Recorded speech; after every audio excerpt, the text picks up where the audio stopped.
My question is to the Minister of Energy. Not only is the minister continuing policies that will make hydro more expensive, but he is now centralizing power within his office. Bill 135 will effectively remove procurement and planning from the Independent Electricity Systems Operator and strip the Ontario Energy Board of its transmission approval authority. There's your transparency. These bodies are supposed to be autonomous and above political manipulation. However, that all changes if 135 becomes law. My question, Speaker, is this. What has the ISO and the OEB done that the minister feels it is necessary to strip them of their authority, which will surely result in further unmitigated disasters and scandals in our electricity system? Thank you. Minister of Energy. Mr. Speaker, I always appreciate the bombast with which my critic provides questions, and sometimes it's important to actually look at the facts. For example, the legislation, Mr. Speaker, has a process to empower the IESO to undertake competitive selection or procurement processes for electricity transmission projects when appropriate, Mr. Speaker.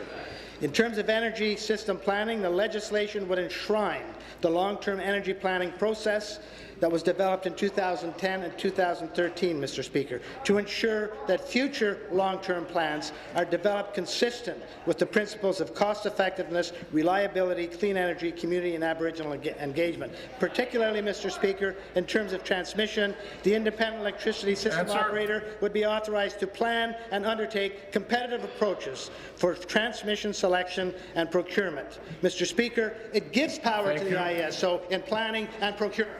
Thank you. Supplementary. Not what the industry says, Speaker. We've heard from expert and industry stakeholders who universally decry this undermining of the ISO and the OEB.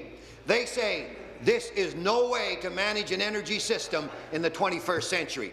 Speaker, the smart meter program, done without the advice and expertise of the ISO, turned into yet another Liberal energy scandal, costing ratepayers hundreds of millions of dollars more than was originally projected, and leaving homeowners with untrusted and unreliable devices.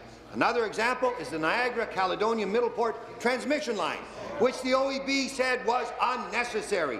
Yet the government went ahead anyway, and now it sits being unused after costing the people of Ontario $100 million.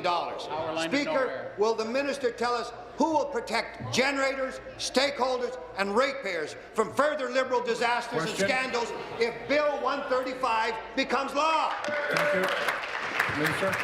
Mr. Speaker, I find it amazing that he would suggest even, Mr. Speaker, that the ISO was not involved in inaugurating the smart meters, Mr. Speaker. I happen to have been on the board of the ISO between 2007 and 2010. They, in fact, did all the software.